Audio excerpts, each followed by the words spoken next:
I really applaud you and congratulate you on choosing this area of study and interest. Some of you may go on to actually be journalists, some of you may work in the industry, some of you may translate this degree into some other kind of communications or marketing job. But I have immense respect for the choice that you've made so far, because let me just say unequivocally, as someone who's gone in and out of US government for my whole career, we need independent media more than ever to be stronger than ever across the world everywhere. It is the bastion of democratic principles and being able to solve global problems to ensure that the free flow of truthful information can continue to happen. So obviously a lot of us are focused on misinformation, disinformation, foreign malign influence campaigns. We just spent a little bit of time talking about that. But at the end of the day, all of those problems can only be chipped away in terms of solving and solutions if we are simultaneously ensuring that independent media can flourish and that information can flow freely to make sure that we at least have that in the ecosystem. And so, I'll share up front just something that in my White House days, one of the things that, as folks on the other side of the podium often, but having really good friends all throughout the media, we need each other, right, is my view from government. It is my job and our job in government, any government, to make the case for our view, for our argument. And in my judgment, it's the media's job to fairly represent that case. And so I will just say, just as an anecdote, one thing that I often am correcting people on when they're saying, well, we want good coverage. I have a lot of colleagues in government who don't really understand how the media works. We want a good story. I'm like, no, we want a fair story. And those are very different things. And so part of that spirit of us needing each other and the way we do our work is a lot of how I come to this conversation. I don't want to speak too much because I want to answer questions and talk about what you all are most interested in, but let me just do a bit of a chapeau kind of on our portfolio and our work if it helps drive any questions or thoughts from all of you. So what does it mean to be the Undersecretary of State for Public Diplomacy and Public Affairs? And thank you for the kind introduction. Our work is built on forming relationships and educating people to people, right? So if the future leadership of the world, as we believe, depends on relationships, right? And leadership depends on effective relationships, it's our strong belief that those relationships cannot just be government to government relationships. They have to, by definition, be people to people relationships, community to community relationships, right? Forming relationships and forming commonalities and common bonds between people all around the world is going to outlast many government transitions. It's going to outlast many legislative referenda. It's going to outlast trends in populism or conservatism or whatever may be happening in terms of social change. And so our job, and I have a team of 5,000 people across the world, about 1,500 in Washington and about 3,500 at every US embassy and consulate around the world, some of whom are here today. Our job is to both educate through communications, media relations, digital and social media, and also to form people-to-people relationships through things like scholarships, study abroad programs, exchange programs for professionals and students, leveraging culture, art, music, sports in diplomatic ways. I'm actually going to go from here to film a video with Chef Martin Yan, who is in country here doing culinary diplomacy programming, in part funded by us to try to reach, Chinese and Indian diaspora communities that are so critical here in Australia, about values, about commonalities, about using things to start conversations. My belief is conversation is where solutions start, right? But you have to have that convening power at first. So alongside all of that, what our public diplomacy and public affairs work also encompasses, most critically, is the information space, as we call it, right? So how are we seeing the information space manipulated? How are foreign state and non-state actors using the information space as a theater of competition, as a way to weaponize for their foreign policy gain or their national security edge? And how do we, the United States and Australia could not be more aligned on this, how do we both combat that and present a better positive alternative, frankly? So much of our research shows that audiences don't want to be in the middle of a tug of war between the US and China, as an example. They want to know what we're for. And so we're thinking a lot about that and making sure that we can effectively communicate to audiences these days. So that spans every geography, every foreign policy issue. We can't solve global hunger. We can't confront public health in the next pandemic. We can't think about, the weaponization of AI if we are not forming relationships, informing people with truthful information, and trying to think about how to connect people to drive solutions. So that is, in a very simplistic nutshell, a little bit about how we think about our work. And I'd be happy to talk about anything from any of that, or my time at the White House, or anything that is interesting to you. I know, let me just say here that from our view as the United States, this is true both amongst our people and our governments, we could not ask for a better ally. I think the relationship is as consequential, as friendly, and as aligned as it has ever been. And so I'm really excited to be in Sydney and in Australia for the first time, and particularly, by the way, to hear from all of you. I want to hear what's on your minds about whatever topic you want to share. Obviously, the voice referendum is top of mind, but particularly when it comes to information consumption, foreign policy and national security issues, domestic political issues, I'm all ears because it's also really important for us to listen to you. So with that, take us away. Anything you want to add? No. Yeah, look, I suppose, it's very interesting what's going on in the world with disinformation at the moment, but there's also a battle of narratives, isn't there? Yeah. You know, and sometimes that is confused with the eradicating of disinformation, because we have competing narratives, and I think you'd probably admit that there are narratives that the US put forth, as well as narratives that China put forth, narratives that Russia put forth, and they don't always involve full transparency. I mean, how do you deal with that? And especially when you're sort of going around the world, you're meeting different people, often with very different viewpoints to the US's viewpoint. I imagine there's a lot of work to be done diplomacy-wise, but also with the amount of information around, you must find that that your approach to that has changed a lot. And perhaps, I mean, how important is that transparency? This is a great question. So I'll say a little bit of how we're thinking about the information space right now and disinformation. To this point, with the information space being, as we do like to say, a contested theater of competition, it's a battle for whose narrative is going to win out. And often, particularly the United States, Australia, allied partners of ours, we cannot, as a matter of budget and legislation, put as much money and resources into scale of information and blanketing of audiences as, for example, Russia and China can do, right? There's sort of an unlimited amount of money they can spend on doing this. We have a limited amount of money we can spend on proactive strategic communications. But really, I mean, I think the biggest differentiator to continue to educate people on is we're playing different games. Right? I would say for the United States, similar to Australia, the most important value differentiator I believe we have is our credibility, right? And the minute we lose our credibility, we stand to really lose reputationally, and then that takes a hit to our foreign policy agenda. So reach and scale amongst audiences with narratives are really important, but actually coming back to maintaining the credibility piece, and which requires some transparency, which requires a higher burden of proof, which requires saying out loud, we are not perpetrating disinformation campaigns like, for example, China is. That's all part of the equation. I would just say stepping up 50,000 feet when it comes to disinformation. For many, many years, disinformation was thought about as a narrative problem. It was what's a lie and what's a truth, what is fact and what is fiction, and we just need to call out the lies with truths.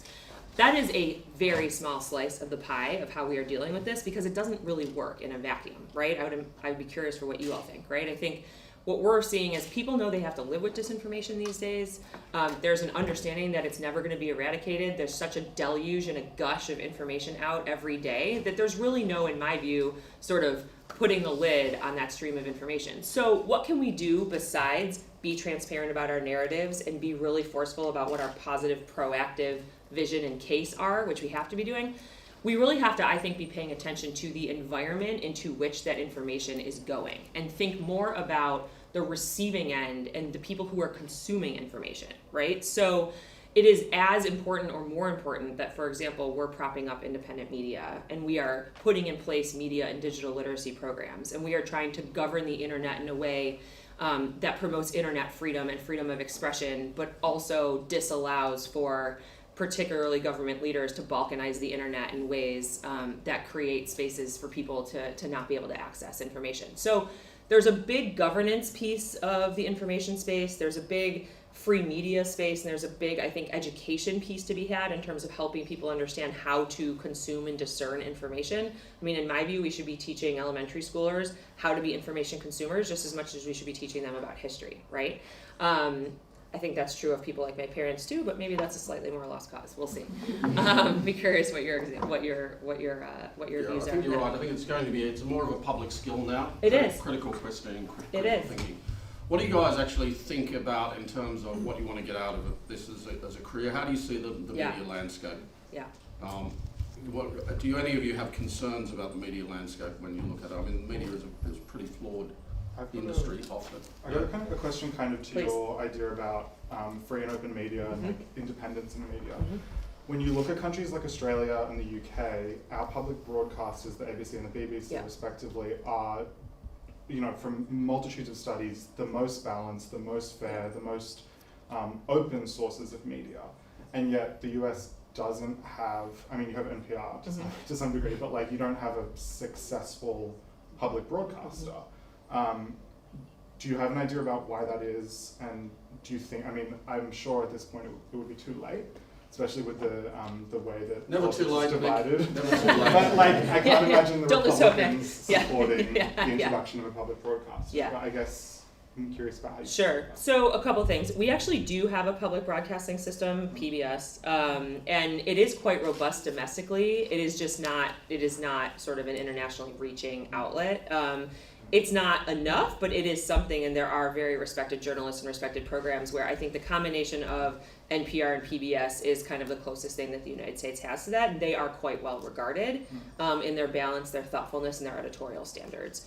I think, you know, how have we evolved? Why have we evolved to the way we are? I mean, quite simply, I think it's sort of the business model and the profit motives that exist to create media spaces where they are. I think what we can do is, because we know we're not going to stop or be able to fundamentally change, in my view, the business model of media, the imperative then becomes on having a more honest conversation or governance structures or labeling of what those media sources are, right? And you might expect me to use Fox News as an example, so I will. Right, like Fox News has some very good journalists who are doing objective reporting, right? We have at the State Department a group of State Department press corps reporters, and we have a Fox News reporter, his name is Ben Hall. We have a producer, his name is Nick Cummin, who are excellent reporters. They are going into war zones, they are covering Secretary Blinken, they are writing objectively. That is a lot different than what Sean Hannity's doing at 8 p.m., right? And the problem is that people are not educated enough, or Fox is not transparent enough about the difference between the two. And again, I'm using them as an example because it's one of the easiest ones to do. But that's true of a lot of media outlets, right? It goes back to the very fact that, like, the New York Times, going back decades as the paper of record, always had an editorial section in addition to their reporting section. But those distinctions have been blurred, been lost, particularly in an era of citizen journalism and open media, open social media, where when it comes to our actual companies who are bound by our laws and regulations for editorial standards, we have to do a better job educating people about what they are. So can I ask a follow-up? Yeah, sure. I guess my question there, though, is if the model is education first and not necessarily legislative change, then how, like, we saw how much damage happened in the lead up to 2016 and how much damage happened after the 2020 election. And, like, I don't know if there's enough time to educate people out of the problems that will be caused by the current media landscape. I think there's most certainly not enough time. Yeah, so what's the solution? Yeah, and here's what I would say. I would say you're right, and as we think about how to make a difference in this space, there is no silver bullet. There just isn't, right? And I think we just shouldn't pretend that there is. I think where we're going to see difference made is bringing several solutions to bear and seeing what we can chip away for a cumulative difference. This is unsatisfying, but I find my peace in public service, taking on such daunting challenges, internalizing the idea that incremental change is still change. Because as much as we would all like to flip a switch and have a solution be gone away tomorrow or changed tomorrow, that's just typically not the way the world works, right? Whether it is because a legislative path is really difficult, because by the way, you can't change human behavior tomorrow, you can't educate the masses tomorrow. But if you try to do sort of a multi-pronged track, then I think that's where you're going to see some progress. Some of this also jumps to when you're thinking about whether it's campaigns or foreign policy in our case. How is the State Department thinking about doing their best work to put the best information into that crowded space? That's the bridge to strategic communications that I think is another offshoot of this conversation, right? If you're a candidate, you're thinking, I'm not going to be able to change the environment in which I am into which I'm communicating, but how do I break through? How do I reach people? How do I convince people that I am being transparent and truthful? How do I get to people knowing that they are deluged with information in their information diet? So the conversation isn't just about governance, legislation, all the things we've talked about. It's also incumbent upon the actors doing the communicating to think harder, think smarter about what their value proposition is, right? For some people, it's going to be credibility. For other people, it's going to be reach. That's a choice. And then you can sort of follow a strategic communications plan accordingly. I mean, we're thinking a lot about, just as an aside, we're thinking a lot about, as a U.S. State Department, we have 1,200 social media accounts. We have ambassadors, we have senior leaders, we have public affairs officers, we have spokespeople all across the country. And the question is, like, how do each of them reach the audiences we need to be doing that? On what platforms? It's not just what we're saying, it's where we're saying it and who we're saying it to. I think there's often sort of a misunderstanding that messaging can be a silver bullet, right? When it comes to breaking through. And what we really believe is it's not just what we're saying, it's identify who you're talking to, figure out how to get to them, and say it in a way that's going to resonate with them, which is a lot different than just having a good set of talking points. Can I say, ask Sure, at please. that point, given your personal experience working with now Vice President Harris during the election, how did you maintain or sort of figure out that personal reach, especially into areas where misinformation or disinformation was very easily believed? How did you go about that?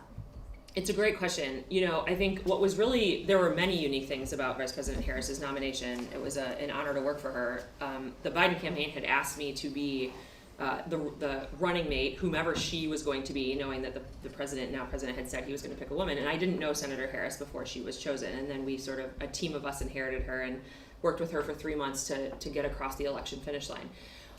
And, you know, it's a really unique thing for any vice presidential candidate to join a presidential campaign because you know by definition you're the second person on the ticket. So your communications and what you're talking about ultimately has to be propping up the first person on the ticket. And she knew that very well. She knew that while her personal story was an asset and that she was going through a process of introducing herself to the American people and asking for their vote, at the end of the day it was still about talking about Joe Biden.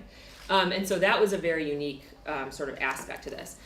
The one thing I would say that I thought was really true and that probably was very underappreciated is just by virtue of her own history and what she represented, I really felt like we were under pressure to make her all things to all people. She felt that pressure to be all things to all people. And that's an impossible standard, right? That's an impossible task when so many people are putting their faith, hopes, and dreams into you. So that gets to your point about how did we think about communicating with people. And really a lot of it was, sure you're going to do media and sure you're going to do speeches and that's fine, but actually doing convenings of, you know, stakeholders, influencers, people who are advocates, people who you know, wanted to sort of carry her message, our message. It was a lot of convening because the power in sharing our message with people was then in them going out to their networks and sharing that message with their constituencies and their groups as well.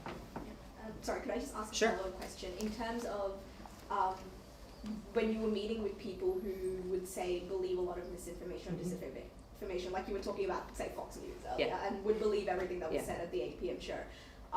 How did you then reach out to those people and convince them or sort of, you know, get them onto your side and what Vice President Harris and now President Biden were trying to put out there? It's a really good question. And what I would say that this is a little bit more general, but what applied then also applies to how we now think about, for example, how do we communicate with audiences in the global south who really are under so much influence from the PRC, as an example? And what our research constantly shows, this was true domestically as well, is that it is ineffective to call out other people as the liars more often than not, which sounds a little bit counterintuitive, right? It's like, why wouldn't you just call them the liar? But really what our research shows over and over is that people want to know what you are for, not what you are against. So some of it is actually just making sure that you have a proactive, cohesive view to put forward, and often that is your best way to convince people either that you're right on something or more often just that they become, you know, they have more confidence in what your view or your position might be. Because if you can articulate your position and you can articulate why it is what it is, that is ultimately going to do more good than calling out what you don't like or what you think is a lie. Again, that's a little counterintuitive, but that is shown over and over and over. And then again, something we're trying to do now is, so who should be the voices calling out lies? Who should be the voices, let's take the Global South example, you know, saying to communities, actually, this PRC propaganda isn't true. Often that isn't us, the US government, or you, the Aussie government. It's think tanks, it's academics, it's researchers who can be seen as a more objective third-party source of information, who by they saying look, our analysis shows this is more false and this is more true, is ultimately going to be much more believed than either of the actual direct communicators trying to say so. It's Does that make interesting that sense? you say that too, because Yeah. in the voice, sort of discussion we've had, the pointing out of lies hasn't actually helped the Yes campaign. Mhm. In fact, the lies have just been repeated by the No campaign, and Yeah. they had an impact. And some of those lies came from think tanks as well. All right, before we get started, so my name's Ben Drew. I work at the US Embassy as part of the media team. So I'm an Australian working with the Americans, so you can ask me about that later.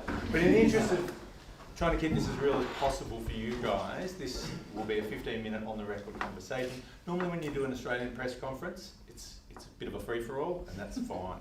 When you do international press conferences, you'll find that they're a little bit more formal. So they're a little bit more one at a time. So we'll have 15 minutes, it's on the record. Just raise your hand when you want to ask a question, and just state your name and who you're working for. And with that. Great, thank you. Hello everybody, lovely to be here at this podium. I'm Liz Allen, I am U.S. Undersecretary of State for Public Diplomacy, Public Affairs, and it is really good to be with you here today. Over to you. Yes, ma'am. Undersecretary Allen, my name is Jessica D'Souza. I'm with Central News at UTS. I wanted to ask about the incident last week where President Biden was accused of spreading misinformation by saying that he had seen photos of decapitated or beheaded babies and children killed by Hamas terrorists in Gaza. Now, as the State Department, given this is a very, very sensitive time for so many communities in the US and across the world, how is the State Department working to combat unverified information, which could possibly be misinformation or disinformation coming from Israel and Gaza at the moment? Thank you so much for the question. I think, look, I think what we can all agree is that what we've seen in Gaza from the attack on Hamas has been horrific, has been dehumanizing, has been beyond anything that the world has often seen in photos. And, you know, as we see this modern information space play out, we are seeing photos and content travel at the speed of sound and the speed of light more than we ever have before. This was true previously of Russia's invasion of Ukraine, where we were seeing a conflict play out in open source in real time. And we are seeing that right now with what's happening, in Israel by Hamas and also killing innocent Gazans, innocent Israelis. What we're always looking to do is highlight the human toll of a tragedy like this.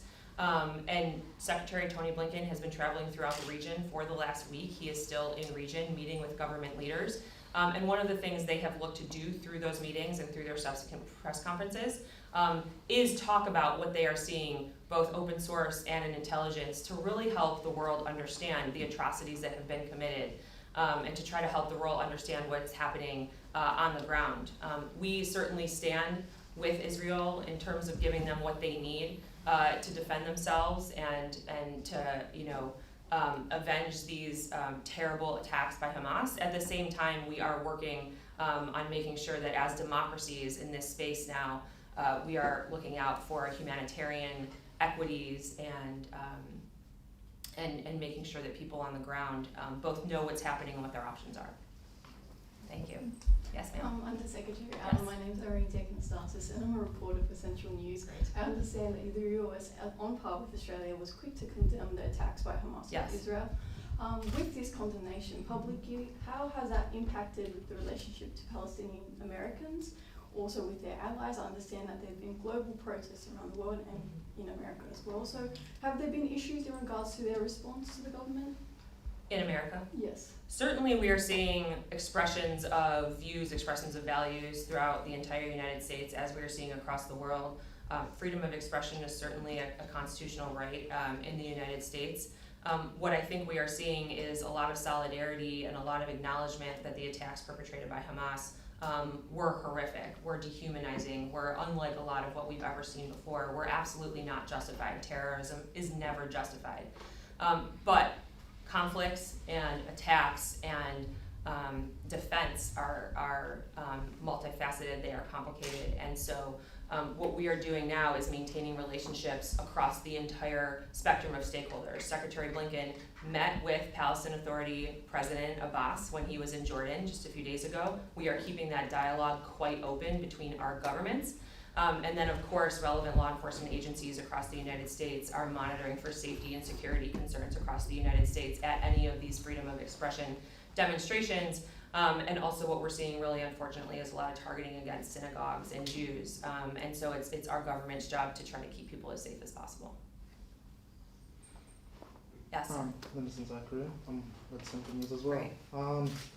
I think I'm going to add on with what my colleagues asked earlier about the Hamas and Israel. We've seen misinformation being the biggest, or one of the weapons that both sides have deployed in the war. And has that made it difficult, for the global community to understand the true nature of the situation on the ground?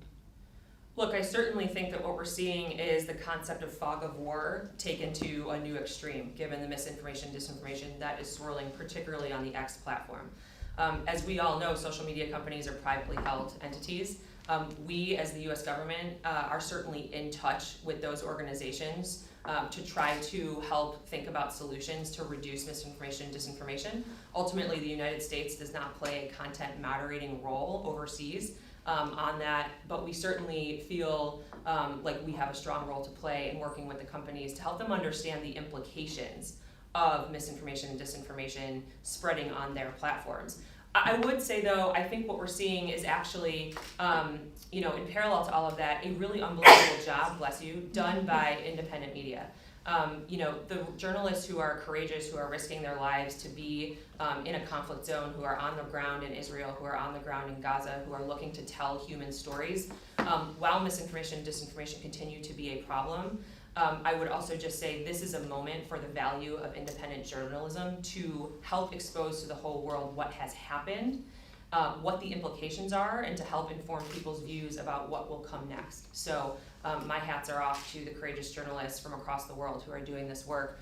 And it is certainly the policy of the US government to enable that kind of independent media coverage. We are constantly working, our embassy in Jerusalem, along with our friends and allies who have embassies in the region, are working to enable media access. We're working to enable media freedom. We are helping with logistics, transportation. We are in constant contact with news outlets who want to be on the ground reporting firsthand, because there is no substitute for that kind of on-the-ground testimonial, and we want to be able to enable that kind of coverage. Yes? Under Secretary Allen, I'm Elle Mullins, and I'm also a reporter for Central News. My question for you is, what can the public expect from the US government in their efforts to combat misinformation and disinformation across mass media platforms? Is there a tangible plan that's in place? It's a really great question. Thank you. Thank you for the question. I would say this. I think the United States government is committed first to being a voice for truthful, credible information. So as a very first prospect, we are working really hard at making sure that our relationships with the media, that our engagements with people in a spokesperson capacity or others remain at the very top of our priorities. We view it as our role to be accountable to people. So we are seeing an increase under this administration in press briefings and interviews, in media queries and media relations, because as a very first order of business, it is our job to make our case and to answer questions from independent media and from the people that we serve about what we're doing and what our views are. But secondarily, to your question more specifically, what are we doing to combat mis and disinformation? A couple things I would say. The first is we are actually working to analyze and identify misinformation and disinformation narratives. We are naming the problem in some ways, in ways that we have needed to do to keep up with the problem becoming much more structural, right? So for example, the Global Engagement Center is an entity that reports up through my team. The Global Engagement Center's job is to identify, analyze, and help combat misinformation, disinformation, and propaganda. And just 2 weeks ago, they released a first-of-its-kind report, years in the making, to actually lay out how the People's Republic of China is manipulating the information space. We use specific examples, we use declassified intelligence, we use content examples, and we are showing how the information space is now a contested theater of competition in the same way that people might think about a traditional battlefield. And so part of it is that identification piece. But also, in addition to actually dealing with narratives and content, it is our policy to be enabling independent media, to be enabling free media, to be enabling internet freedom, all of the things that are going to make the information space itself healthier to ensure information integrity. and to make sure that disinformation and misinformation don't spread as easily and as far. We have time for one more. Great. You had your hand up in the back. Yeah.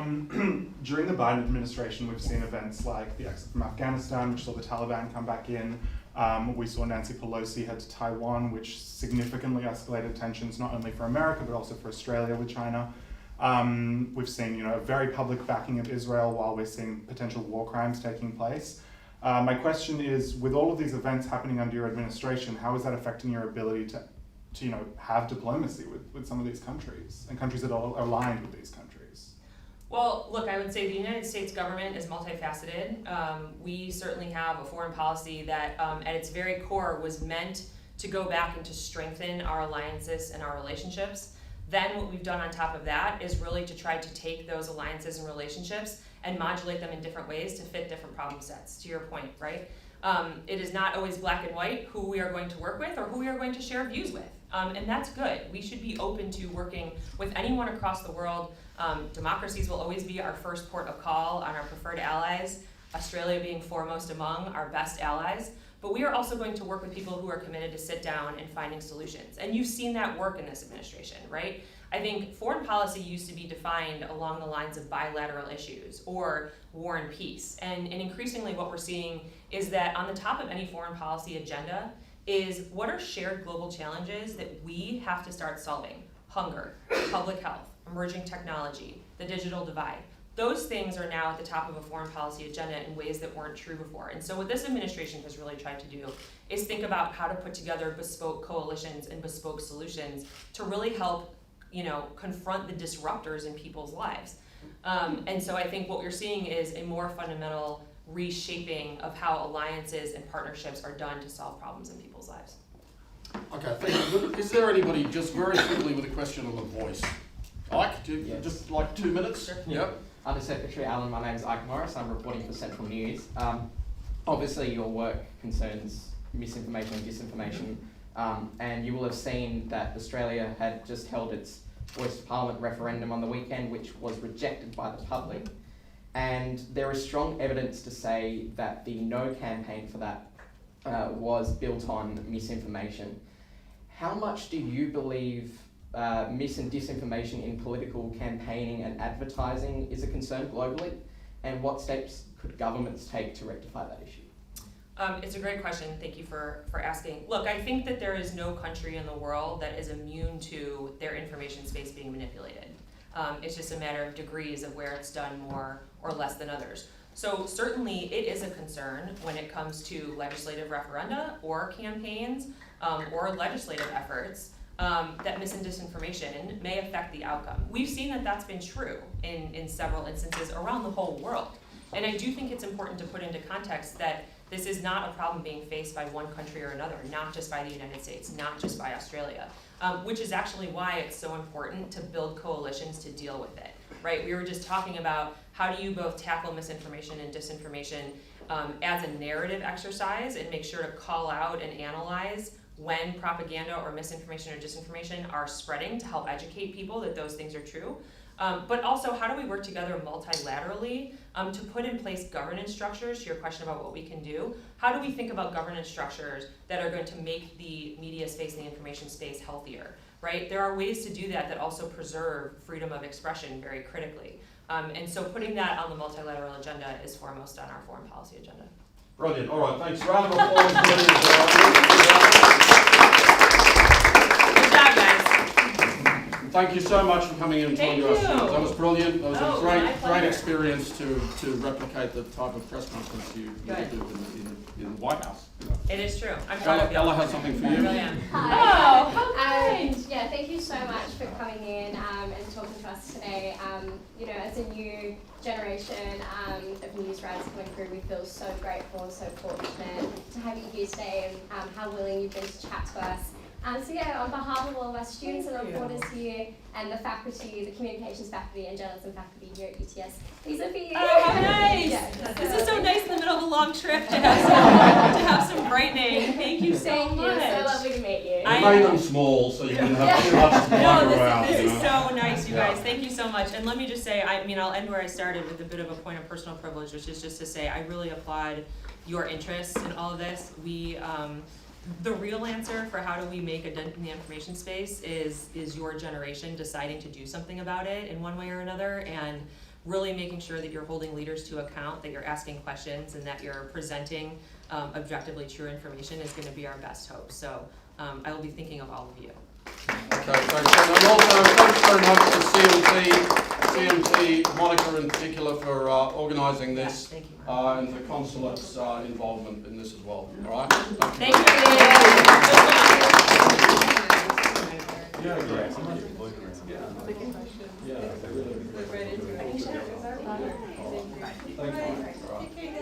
Thank you. Thank you, Monica. Bye. Okay, all right. That was good. great. Yeah. Thanks, guys. Thank you. Yeah, I'll get my bag. Nice to meet you. Yeah, yeah. And thank you, Martin. Yes. Inviting us.